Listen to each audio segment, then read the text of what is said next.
The book of the prophet Hosea. He lived in the northern kingdom of Israel, Ephraim of Jacob. And after 2 hours there became an artist of Judah, the first kings. He speaks on God's behalf of Israel's new worst king, Jeroboam II, ascending in the chaos. The big bang Syria and decimated Israel. See the story of 2 Kings and see Hosea's coming and 25 years of preaching and writing. So mostly all poetry and design that have 3 main sections. Let's just dive in and see how it works. And Hosea marriage to Gomer that quits authority. And as Gomer it is swept and other men after they got married, or then after they triggered together and things fall apart. The important part is ties Hosea despite of his unfaithfulness and pay our debt to the lovers and commit his love faithfulness to her once again. And God says, the broken, the repaired, it's all prophetic symbol of God's relationship with Israel.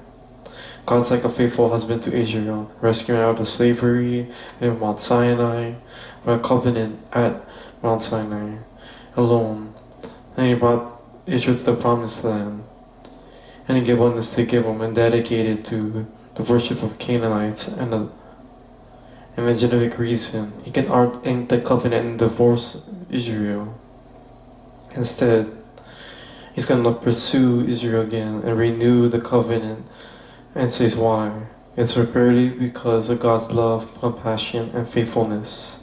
And Hosea spells out what this means and consequence of exile.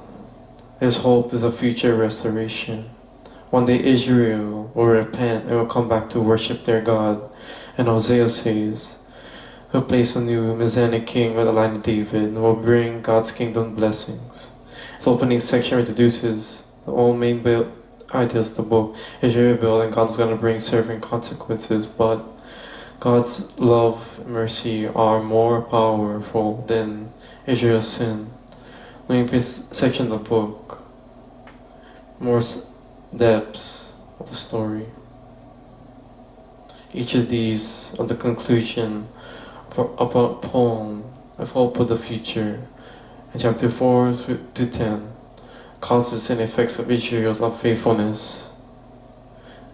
Israel lacks Allah and so therefore a new Hebrew word to know, Yada, is more than intellectual interactivity and close personal relationship. It's the difference between someone knowing someone and actually knowing someone. And God wants people to know Him like that, the relationship. Experience His love, and become the kind of knowledge that transform the heart lives that love Him. And Hosea is like constantly how processity of Israel worship. She constantly shows the broken and 10 commandments and all the grave injustice and community. And then they go to the sacred temple, they are sacrificed to God. Everything's all fine, but not fine.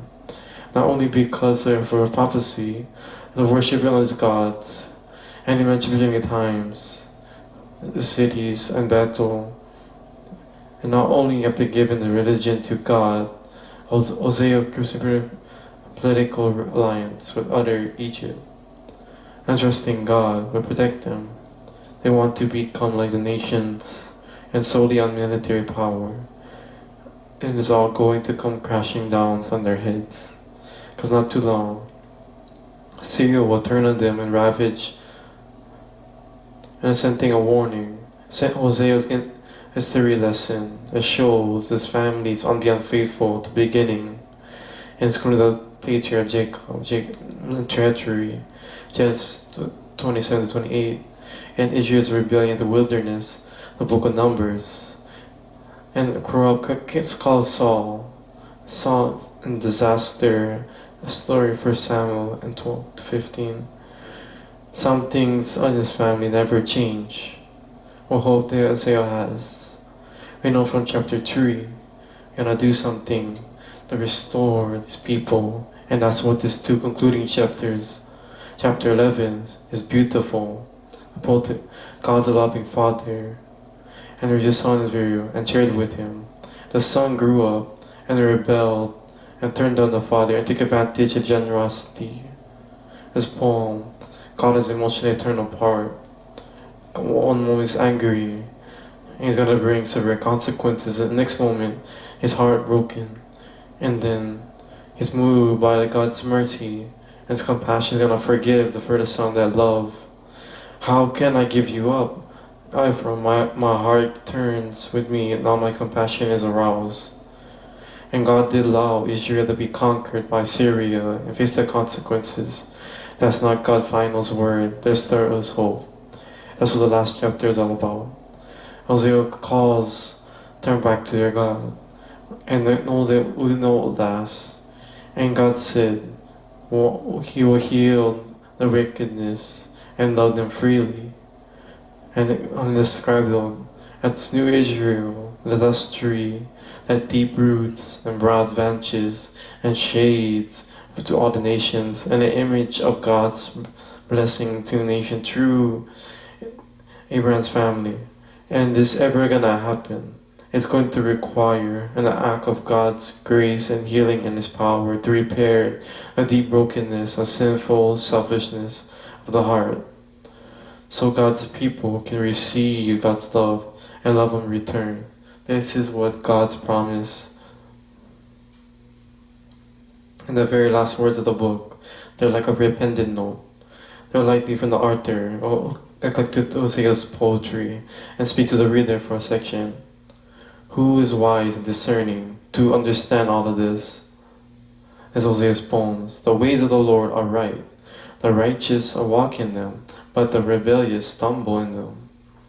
So Arthur wants you to know how ancient poetry is not locked in the past.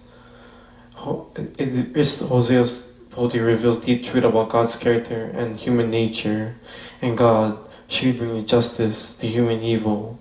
His ultimate purpose is to heal and save His people, and that's what the Hosea is all about.